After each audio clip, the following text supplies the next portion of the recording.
Evening, merry drinkers. Welcome back onto a new style of beer today. It's from 300 Beers to try before you die.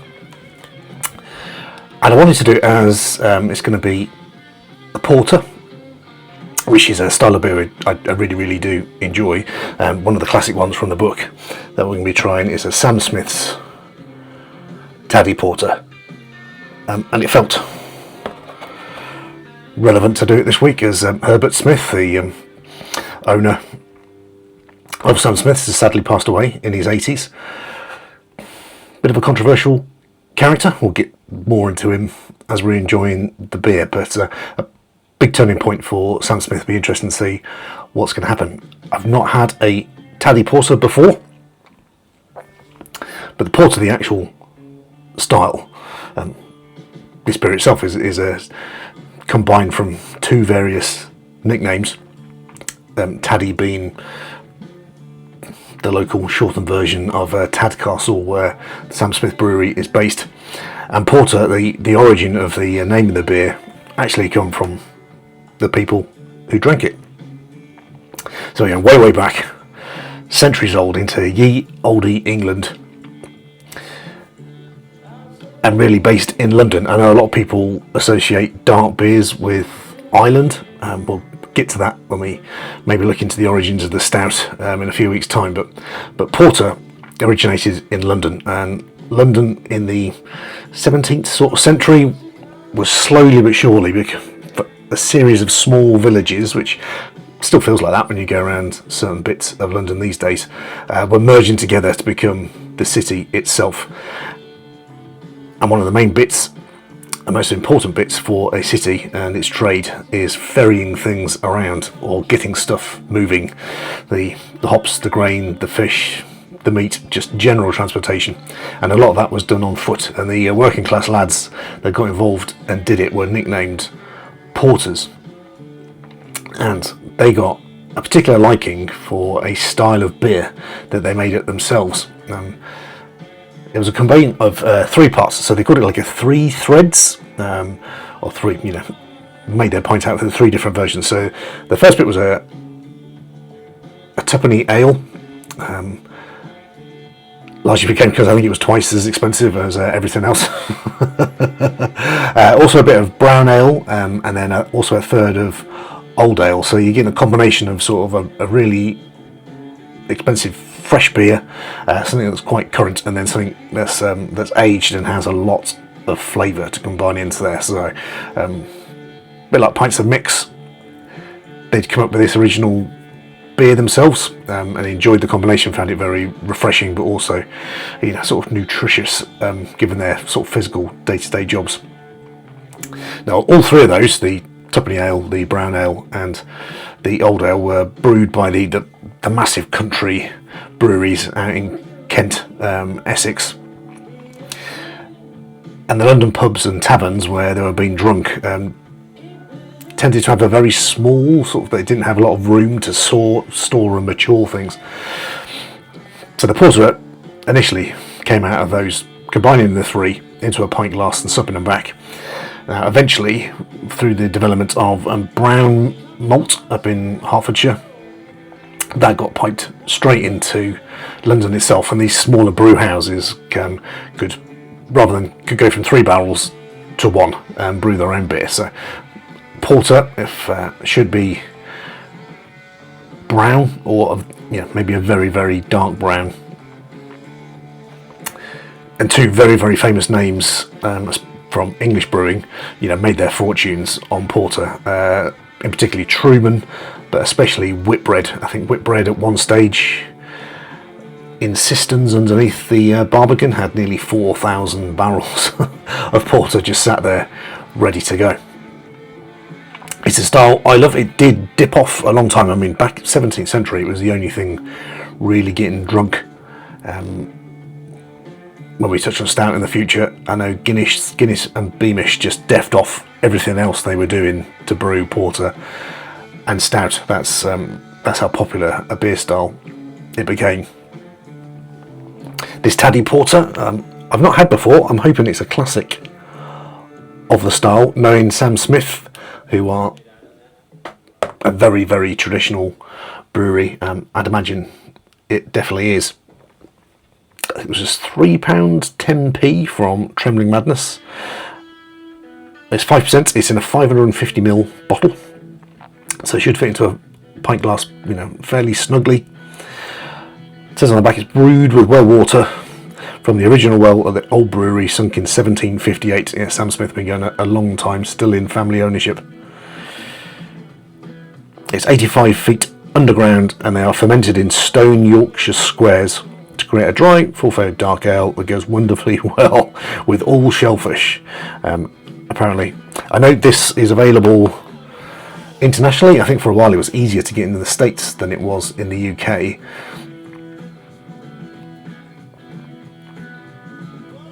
But Trembling Madness are knocking it out, so it's good. I think you can also get it in Australia and Belgium. So, in terms of brewing, it's a British success story. But let's get cracked on. So,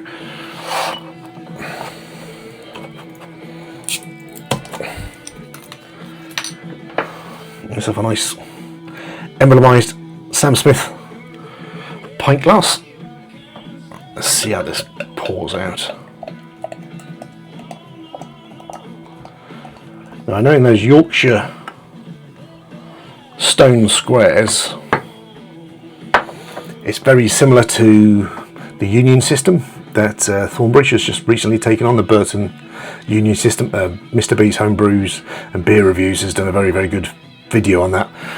But that's essentially using two different containers, and that's why you might get quite a heavily carbonated beer for an ale. It's not bottle conditioned, but the way they separate the yeast and the complex brewing process enables this to be slightly lagered as it's going on. It's got wonderful nose of red fruit and chocolate off the top of that.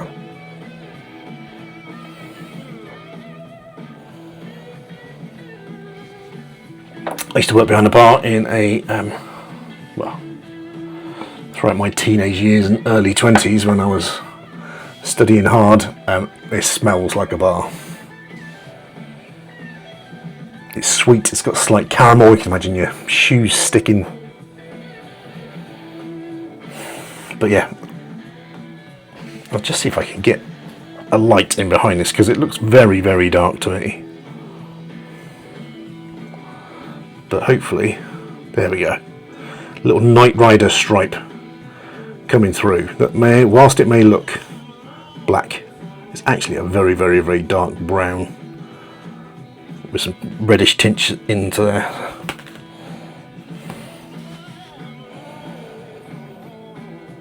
Oh, it's a lovely smell. Can't wait to taste it. Let's see what the old working class lads down in the dockyards and running across London in the 17th century were getting down their neck. Cheers.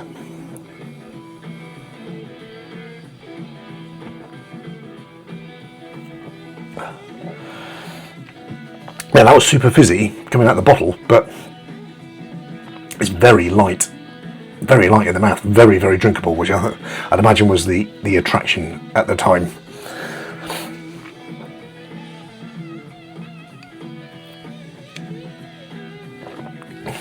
It's a wonderful sweet taste, like a licorice, like a slight sweet coffee bordering on chocolate, and then right at the back you get that nice fruity berry type of finish. I don't know what, there's no hops or anything that are on that bottle, but knowing Samuel Smith and knowing English brewing, I'd imagine it's going to be Goldings and Fuggles, so you get that tart coffee berry, red berry,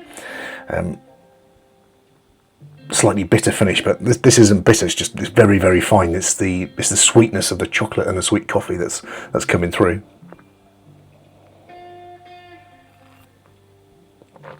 It's a lovely, the body to it is very nice.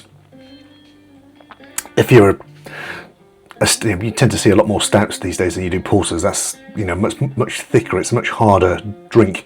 This is almost like an ale, but with the malty dark flavourings going in there. It's a cracker. I'm going to top this back up.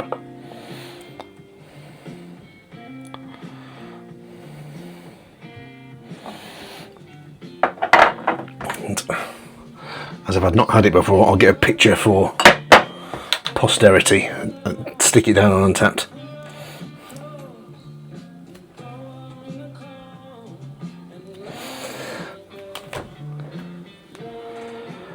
I say that beer is an absolute cracker. I can understand why it's in the book. Let's have a quick butcher's what Roger Protz has got to say about it. So just briefly on porters, covers in the name that it's likely to come from the working class lads working in around the docks across wider London, referring to themselves as porters. I think that comes from correspondence at the time, international visitors and people there referring to them, and how they badged the beer after themselves in honour.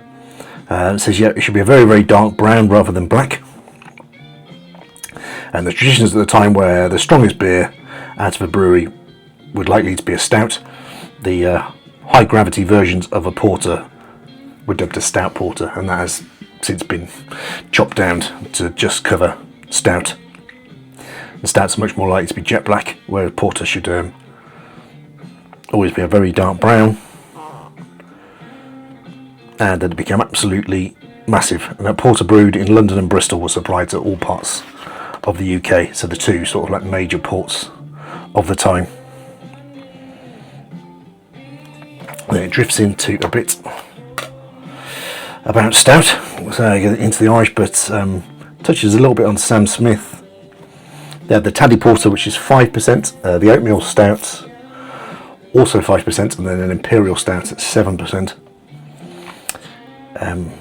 And just covers it. Sam Smith spearheaded the dark beer revival in the 1980s with these three superb beers only available in a bottle, originally designed for the American market. It's probably why it was much easier to grab hold of them over there than in here, but towards the late 90s they turned that about and came up with a series of tasting notes and cooking recipes and marketed those to the UK market. You can't buy directly from Sam Smith. We'll edge on him to a second, but Drumlin Madness, or you can pop into one of their pubs. They have 200 pubs in the UK at the minute. The way they run their pubs is slightly odd. Touches on the square vessels that they're made out of Welsh slate rather than stainless steel. That Taddy is an affectionate name for Tadcaster, where the brewery is built. They should have a coffee and tart fruit nose, which I think I've got both of those. Well, I do get a little bit of the creamier chocolate bit underneath. It should be a slightly hoppy resin in the mouth, and the finish is quenching, beautifully balanced between the luscious, bittersweet dark malt character, the dark fruits, and the tangy. Got 100% agree with that. As a beer, this is an absolute belter as far as I'm concerned.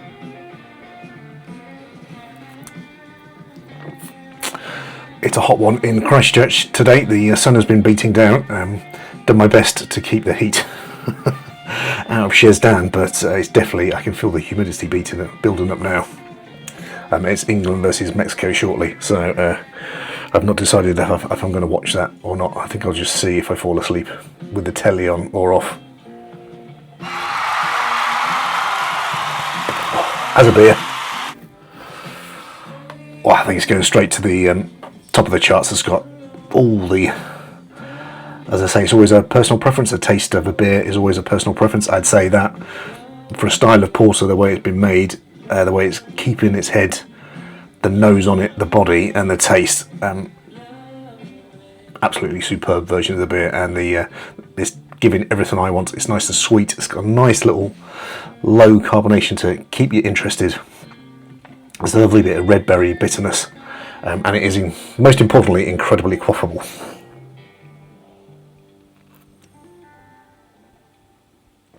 Yeah, I think I'm going to give that 4.2 out of 5. It's going to rock right up to the top of the league for 300 beers to try before you die. I'm glad I've squeezed this one in before I jump off this mortal coil.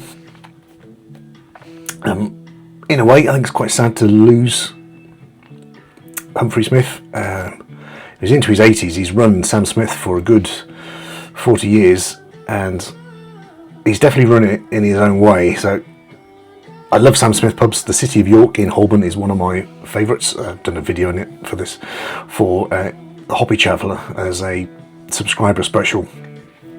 The back wine room, the way they converted it is absolutely fantastic. They've got 200. They invest loads of money. I mean, the strength that Sam Smith has is that they've always invested the profits from their company into owning their estate. They're a massive landlord as well as a brewer. I think they own half of Tadcaster. And they don't try and redesign the pubs, they just maintain them and keep them alive. So the City of York, I'd imagine, probably feels like it. You could step in there 100, 150 years ago, it might feel quite the same. Probably still selling Sam Smith beers as they do these days as well. There's no mobile phones, there's no TV screens, no fruit machines. They just sell Sam Smith beers and have non-branded spirits. They do some cracking stuff. But you know, the brand loyal Madry gang would not be too happy in there. I do when I go on a pub crawl with some of my mates. They don't like going to Sam Smith pubs just on the basis that they've got to drink something they've got no idea what they're buying. But this Taddy Porter, you know, I'm gutted. I've not had it before. I've had the oatmeal stout, but this is an absolute beauty. I think it might just be in bottles. So if you ever go to a Sam Smith, there is, you know, you've got their old brewery cask bitter, which tends to be on there. You got Yorkshire Stingo, which tends to be a winter one, up at 8%. That's an absolute belter. And so a number of them, you have to look over the bar and down to the bottom. You've got to be a bit of a Sam Smith connoisseur in their pubs to realise what you might want to drink.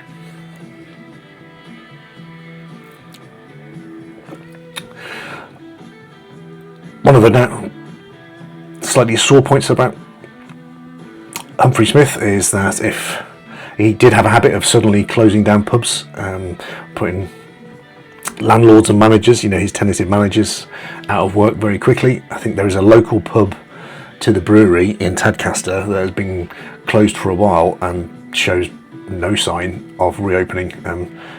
Not entirely sure why. It's very, very quiet, conservative individual, no fanfare, which I've got a lot of time for. I have to admit, there's you know, I'm not a great big massive fan of advertising and stuff getting claimed that it's the best, only to be massively disappointed, or to be informed stuff is top quality imported Spanish beer when it's made from Burton.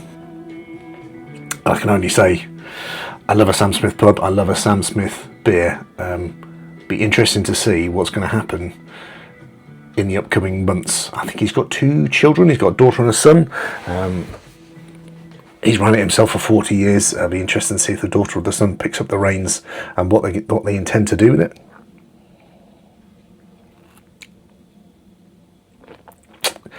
I wish them all the best. I hope they do open some of those closed pubs. They're fabulous spaces, and I have to admit,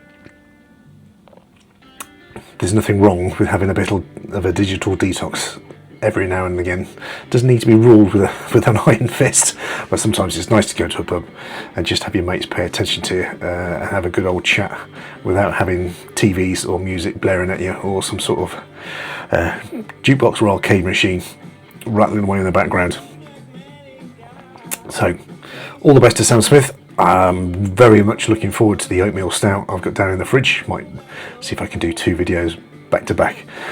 But it's a Tandy Porter, excellent style of beer. The Tandy Porter, a superb example of it. Sam Smith, I salute you. Cheers, everybody.